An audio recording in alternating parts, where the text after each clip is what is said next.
So the first slide is just to show you the agenda. I'm going to do a little bit about what action learning is, why it's good for organisations, why it helps organisational performance. I'll tell the really great story of where it comes from, and then we'll come over to your questions. So it's only a 45-minute webinar, and it won't be entirely one way, and at least that's certainly not the intention. So just to let you see who I am, my name is Sonia Antel. I'm one of the two directors of Action Learning Associates. We don't use the video because sometimes the extra bandwidth can make, volume and connection and presentation difficult. So that's why we just use audio, but it's not meant to be a secret who I am. So I just want to get you to take a moment. You've all taken this quite serious slug of time out of your day. Just take a moment to think about what you'd really like to get from this slot. What questions are around for you? What observations around action learning? What would be really useful for you? So just take a pause and think about that. If questions arise, feel free to put them in the chat box at any point, and I will spend a lot of time on Q&A when I've just done a bit of presentation.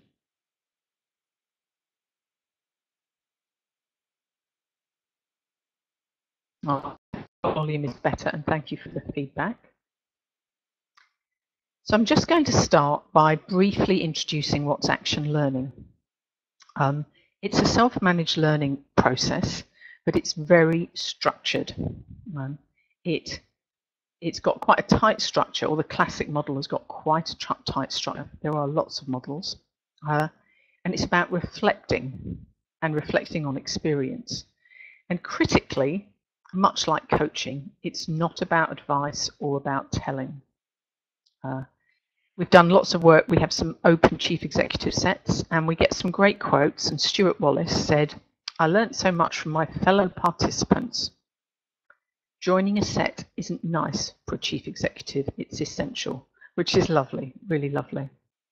Now, I don't know if people know of the story of the origins of action learning, but I like the story, so I'll tell you it. Action learning is kind of credited to an Englishman called Reg Revens, a very modest man, who in his time represented us at the Olympics. This was in the early part of this century, in the long jump. I think he got us a silver medal in the Olympics.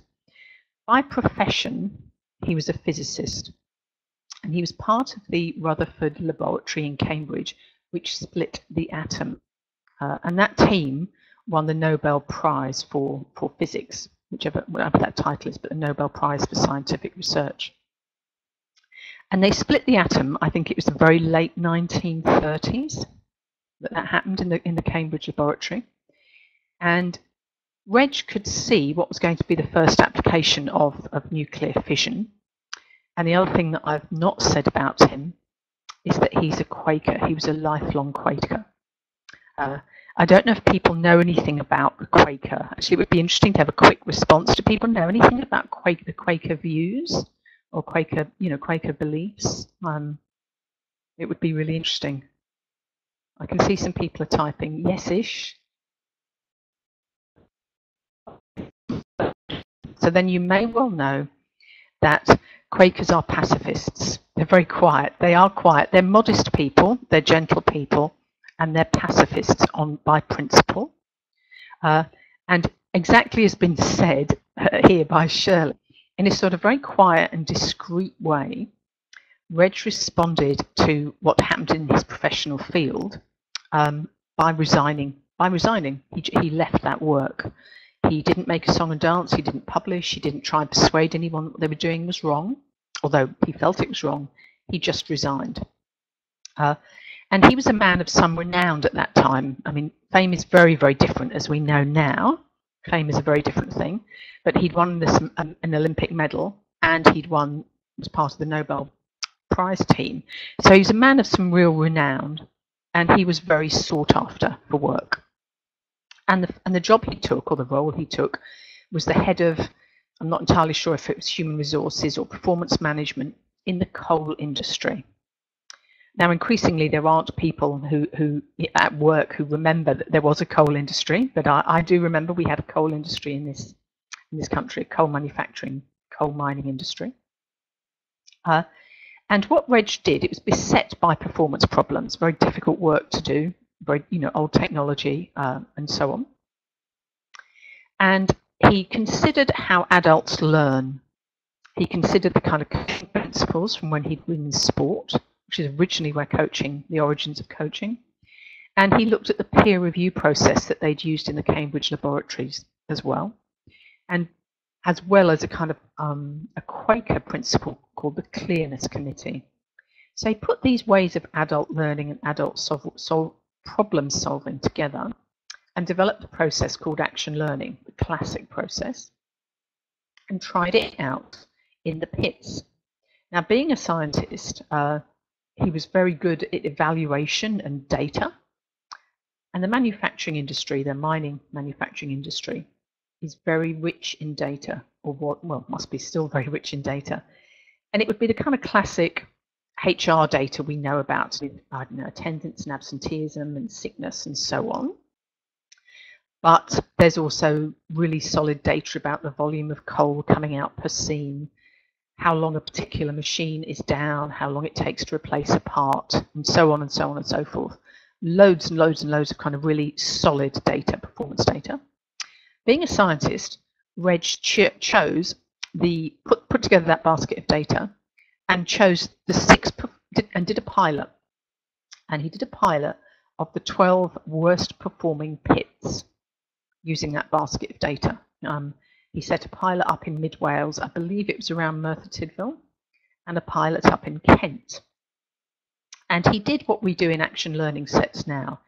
He brought together pit leaders, used this reflective action learning process to get them to look at the challenges, problems, and issues in their pits, and then go back and change things.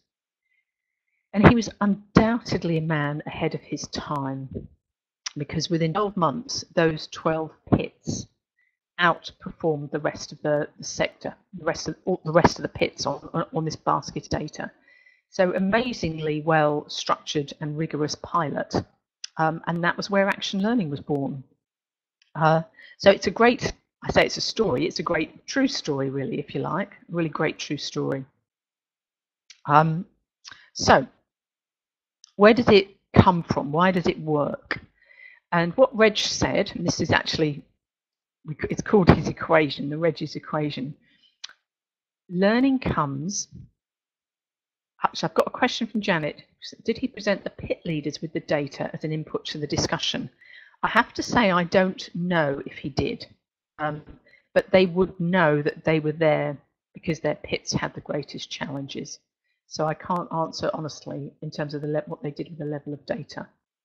But I do know the pit managers took responsibility for presenting the challenge that was topmost on their mind at that set meeting. There's somebody, it might be, I'm not able to get people into work on Monday. Somebody else, it might be, I can't get my engineers to work fast enough. When a line goes down, it stays down. So they took responsibility for presenting the most significant issue to them. So that's what I do know. And he didn't use experts in this program, and that was why it was considered really radical. It was him facilitating their learning. And he worked on the basis that as pit managers, so these are, effectively working class, they were working class lads that went into the pit at 14 and worked their way through. Learning will come from what they already knew in their industry and in their pit and in their mine and from the local workforce. So that's programmed knowledge. But that programmed knowledge expands when you add to it questioning insight. And it's questioning insight that the action learning process provides. So another quote of his is, action learning is based on the idea that people have an unlimited capacity to learn from experience, but a limited capacity to learn from being taught. And that saying's been proven by learning and development and organisation development psychologists since. You know, we know if we sit in a lecture room, the best material in the world, you know, program knowledge is what we already have inside ourselves that we may have studied, we may have learnt from our time in the pit. It's just a phrase which says your existing knowledge and experience. Programmed is a strange word, and some of the words from action learning are a little, I know, almost counterintuitive. So pre-existing knowledge might be a better one. Current knowledge might be a better way of describing it. Yeah, so that's what program knowledge is. So how a set works is a pit manager, for instance, describes an issue, a problem, whatever it might be, a challenge that is real to them in their work life right now. So it's not, you know, it's not Reg or anyone else providing a lot of input. And as a result of some very clear ground rules around questioning, new perspectives, new understanding, clarity is gained around an issue. When I do tasters or introductions to action learning, I say 9 times out of 10, when people present and go through this process, they get really strong actions and they shift. It's probably more often than 9 out of 10, but it's hard to promise 10 out of 10. But it's certainly like 95% of the time. Then there's a kind of options exploring consequences step, where the presenter then gets action. When you get the slides, I think you will. I'll have to check. You'll certainly get the recording. So we'll let you know, Kate. I'll let you know. So the action doesn't happen in the set. Those pit miners, you know, in Merthyr Tydfil were sat around in a room all day, but then they went back to their pits and did something different. And when they come back 6 weeks later, then they report in. You know, I took up some of your time last month because I was talking about how I couldn't get my workers in on Monday morning, and I came up with some actions, and this is what I did, and this is what my Monday morning figures look like, for instance. So that's how it works. The kind of thing we hear when we do action learning in organisations is, because it starts with a problem that matters to somebody in their work right now. First of all, they're motivated to look at it, to solve it, to get support, to consider it differently. And because of the reflective questioning, people come to actions that they are prepared, actions and understanding that they are prepared to take. As opposed to a kind of more traditional learning development program where you might get actions, but it's driven by the content that's been delivered. So we get, in action learning sets, we get a really high degree of ownership to people changing their behaviour. So people leave action learning sets and they do something different. It might be stand up to their manager. It might be say no more. It might take a risk. You know, I can't say what it is. It'll depend. But people go out and leave action learning sets and do things differently. And if you have enough people doing action learning in an organisation, that collectively really has an impact, has a drastic impact on organisational performance. Helen from the Body Shop talked about, and her programme wasn't particularly about team development, but she said, I believe I'm managing my team better as their one-to-ones with me are more focused. And that should say, and they do more of the thinking and talking. That's what that's meant to mean. So we've got a typo there. Forgive me for that. So as a result of the action link, Helen is managing her one-to-ones better. That's what she's telling us there. So that was us talking about, or me talking about, what you get as an organisation. If you're in an action learning set personally, how that experience translates, or what you get from it, is a group of peers and a chance to share learning. And you get very structured reflection time. And it may be on a personal development plan, it may be on a work issue, it may be on a problem, it may be on a challenge. And in some places, I think it's the Bank of England, calls action learning sets, they don't call them action learning sets, they call them support and challenge sets. you get a high degree of support, but you just get collusion and comfort and cozy, you also get challenged. What's your responsibility here? What are you prepared to do? What would help you take action here? What's held you back? People get asked some challenging questions. So it is an exciting process. So that's by way of a complete quick whistle-stop tour on what action learning is. And what I'd like to do now is open it up to people and hear any of your questions. I think we've got a couple already that people have asked before, but I'd be really interested to give you a moment and hear your questions, and we'll see what groups or themes they are, and I'll do my best. And while you're doing that, this is just a graphic that we have on our website, which talks about, was meant to kind of graphically illustrate how action learning works. So you have a problem or an issue or a challenge. It gets looked at through this open reflective process, and three things tend to come out of that. People develop individually.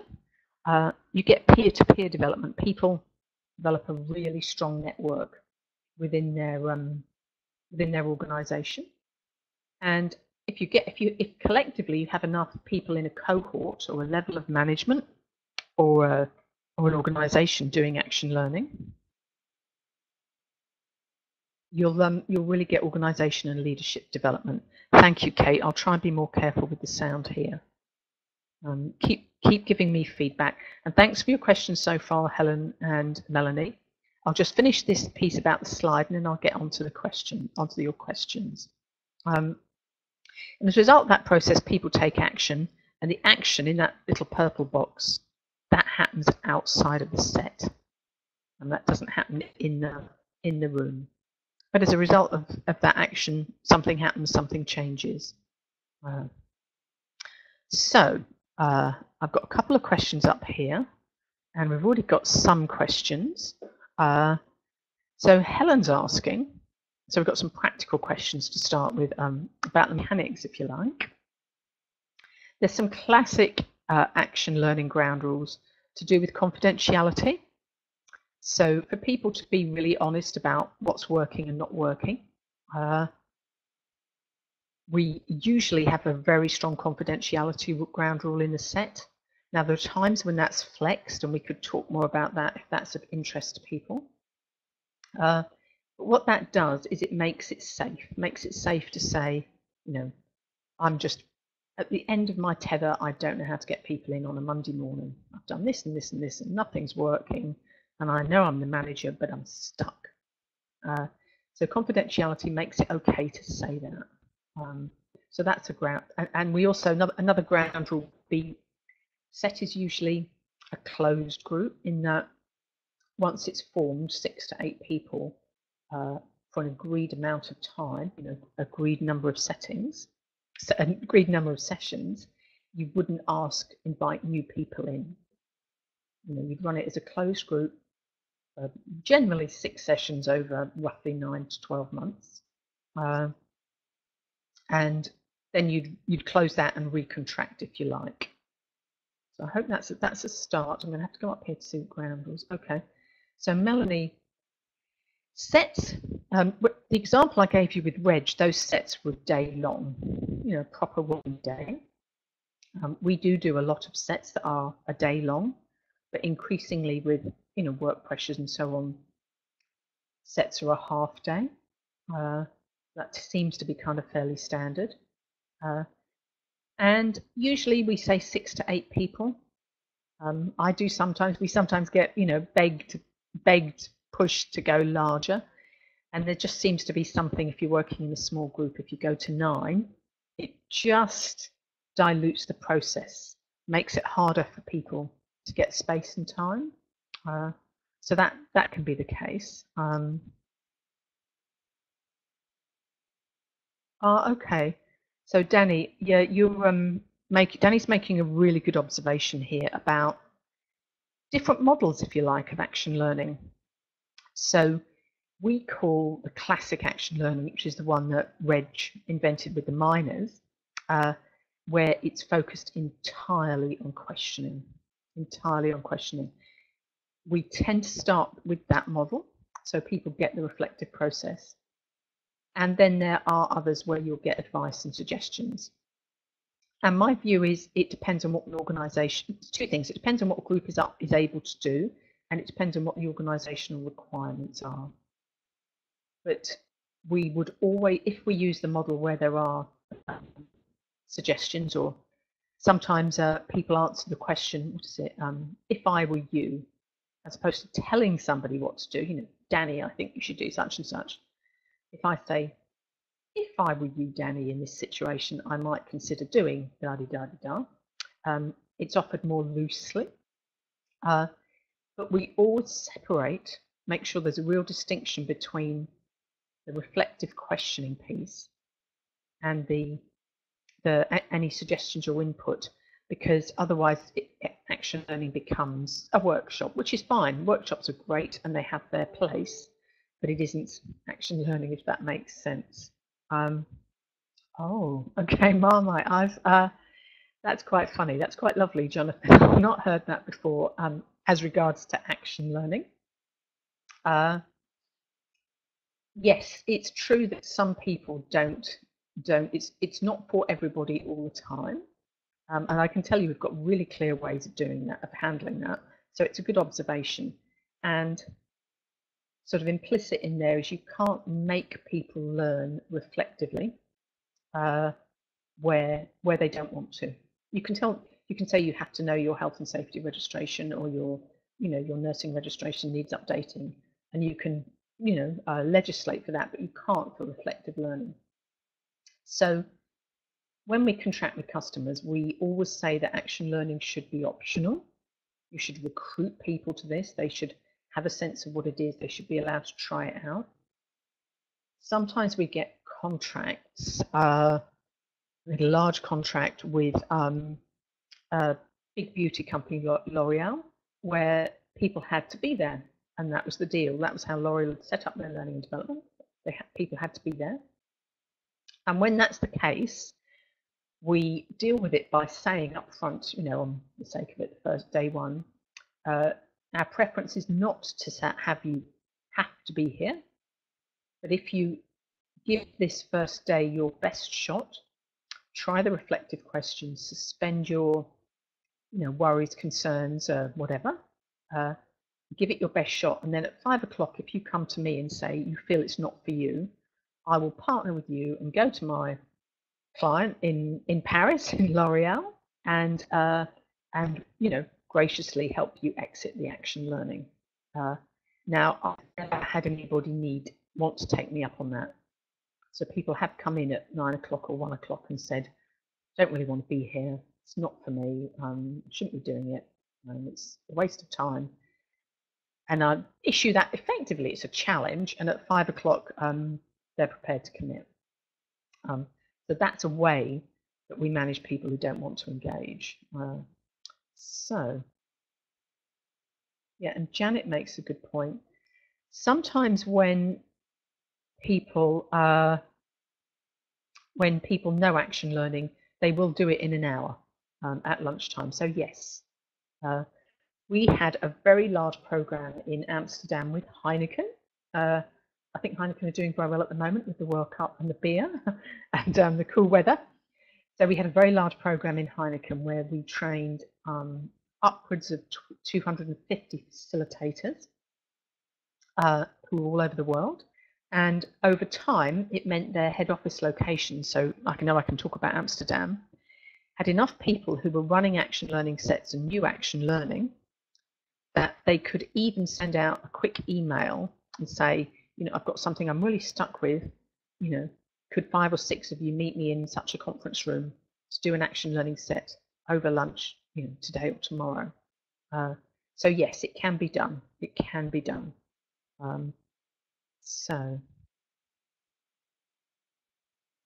Okay. It's interesting. Kate here is talking about action learning sets as part of a management development program and the challenge of full attendance. And it is a challenge, actually. It is a challenge. we ran a large program with Ernst & Young. I think they're called EY now.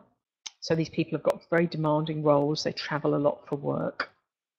And again, it was meant to be full attendance. It's part of the leadership development program, senior leadership development program. And I think the ground rule that the company set was if you miss 2 out of 6, you're out. That was the company's intervention.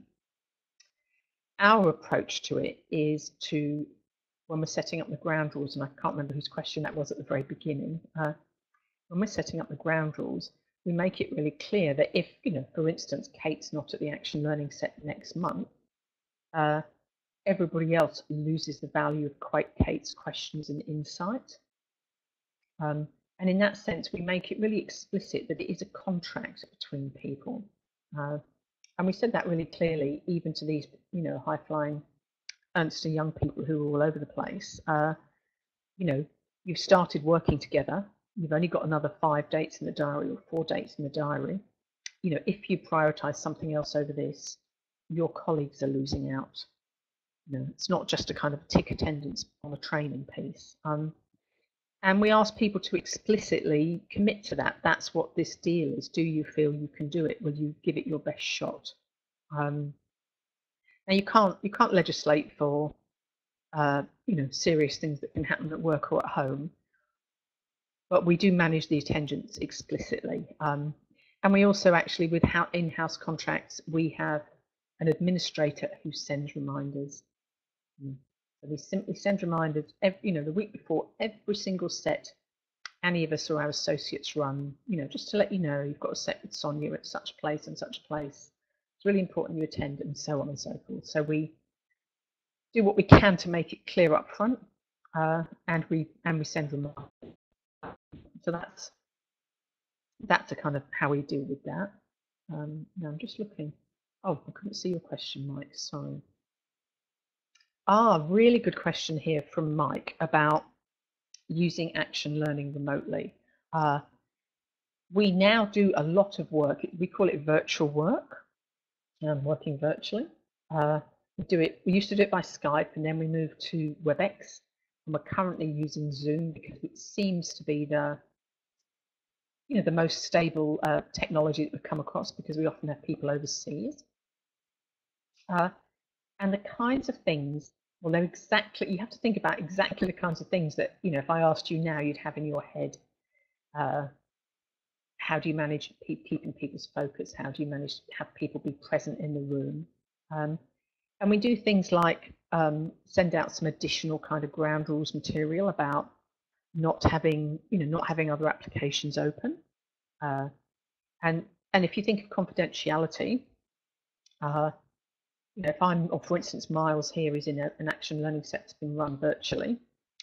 If Miles was sat doing that in an open plan office, it would be very hard for Miles to present, because everybody would hear. So you have to make extra things work practically when you work virtually that you don't when you've got the 6 people or 8 people, in a room with a closed door, if that makes sense.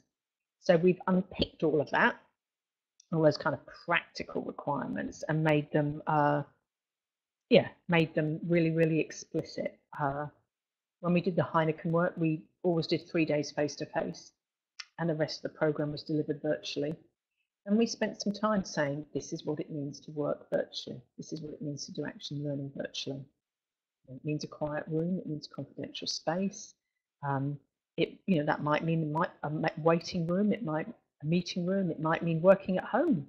Whatever it takes for you to be able to do that, so that you could both comment, and ask questions for others, but be able to be fully present yourself. And to help people kind of arrive in the space, we do. Oh, excuse me. I'm just going to get a drink of water.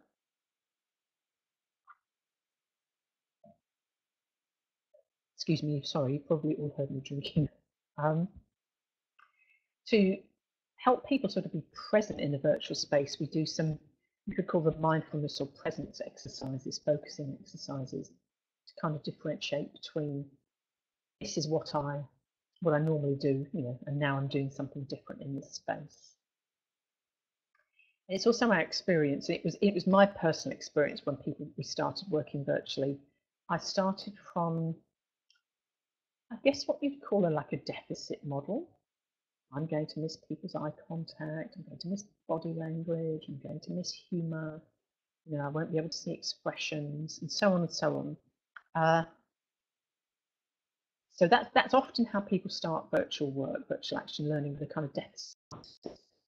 But when we've done it, we found 2 or 3 things, and we heard this again and again globally from the Heineken people.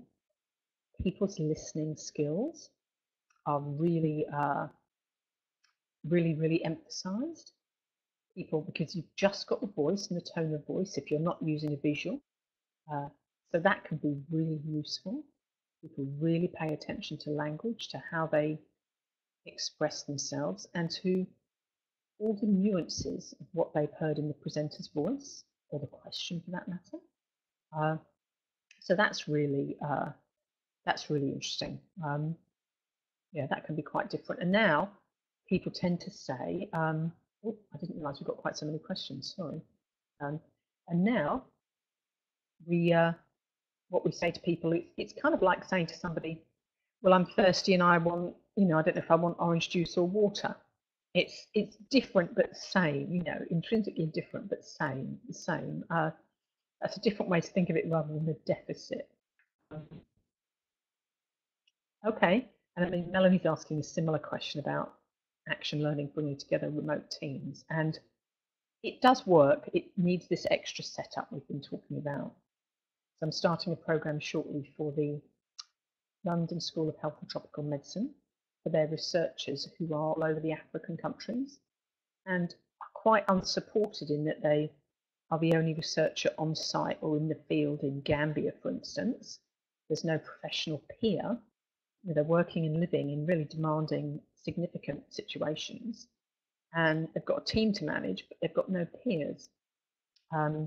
So it's too early for me to say what impact that work's going to have, but I am confident that it will really bring people together. So that's kind of, that's our thought there. Yeah, just going down here. Okay. Sorry about the sound there, Helen. I didn't see your comment, so I hope it's a bit better now. I hope that's a bit better. Okay, I've got a question here from Shirley, and that also it sort of replicates something we got asked earlier. There are different models of action learning, and I've been talking. Wedge developed the kind of classic one, and that's the one we always start with, and that has the real value around reflective questioning. But there are kind of adaptations of that model where you can get either input from the set and or get the presenter to sit back. And that's nicely described here as the fly on the wall model or sitting out method. And Shirley's saying, is it usually used when questions begin to dry up? And that would be an occasion to use it. And I can just tell you here what I would do, my kind of view.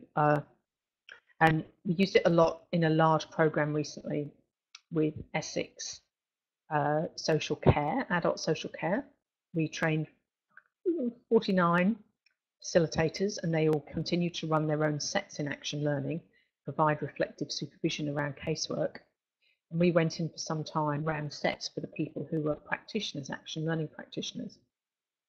And because of the nature of the work that they were working on, their own real life social work casework, it was often valuable for them to hear from the set. But what our approach, and others might have a different approach, our approach is if people can get to the insight, understanding, and action through the classic action learning, we don't use other models. But there might be times, and there were times, for instance, in Essex, when we were looking to share, do more experience share, if you like. Then we would do the reflective actions reflective questions as usual. Presenter hopefully gets some actions or insight, and then we could do 1 or 2 or 3 things. Presenter might really want to hear, what's the set's thoughts and views here. And in the peer consultancy model, it's what it says. I'm going to consult my peers, which is slightly contradictory because we've said all this time we don't provide advice. It's one of the first things, my first slide here, I think. We don't provide advice and suggestions. When we do the consultancy model, if, for instance, using Shirley's name, just because she asked the question, Shirley's presented, it became clear Shirley needed something for the set. And I'd work out with Shirley as facilitator, what is it you want to hear from them? And then I would ask the set, but I wouldn't let the set address the presenter. And that's because it can be really tough to get 6 or 7 people saying, well, Shirley, if that was my case, I'd do X and I would do Y. It can be quite, it can just feel quite difficult and can make it hard for the presenter to hear and take it all in as well. It can impact listening. So I'd have a kind of in the moment contract with the presenter or with you there, Shirley. Are you comfortable to hear from the set? I'm going to get them to address what it is you want to hear, these questions. I'm going to get them to address it to me or to the flip chart, and I'm going to write it down. So this is going to seem strange, Shirley, because we're kind of talking about your issue, but not to you. So you just listen. You don't need to respond to anything. You just listen. And we did that often in Essex. You just listen, and when we've heard from the set, I will come back to you because you will drive the actions here. And that makes it safer for the presenter to do that. Takes out some of the emotional tone, means there's no sense of, criticism or attack. And the presenter doesn't have to say, well, actually, I did try that and I did try the other and that wouldn't work, and those kinds of things, which gets away from reflective learning and can kind of slightly unravel the reflective piece. So that's how we manage that model. And generally, I wouldn't do it when questions dry up unless it was clear they were really good questions and the presenter wasn't being helped. If there's movement and reflective learning on the presenter's behalf, if that's what's happening for them, I wouldn't tend to offer that.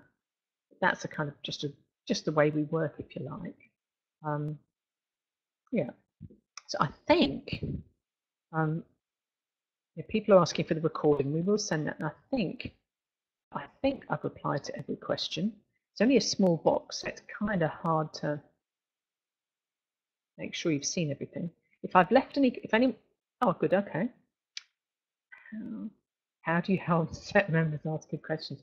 That's a really good question. That is a really good question. We do a question at the end of action learning sets and say to the presenter, what question really had you thinking? And sometimes we'll start capturing them. We've also got some handout materials of model good questions. So it's a bit like kind of training that bit as you go, really, and emphasizing it. And really differentiating between open and closed questions and questions that have got advice and suggestions. It's those kinds of things. Now, I'm conscious we've only got about 2 moments and I don't want to go on any longer.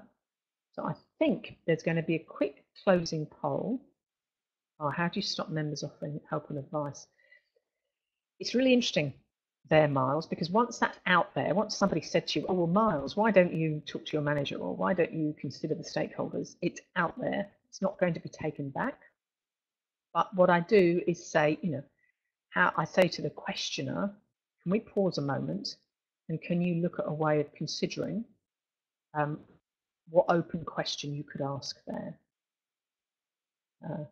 And try and while a questioner might not be able to do that, what it does is it says to others, this is what we're trying to do.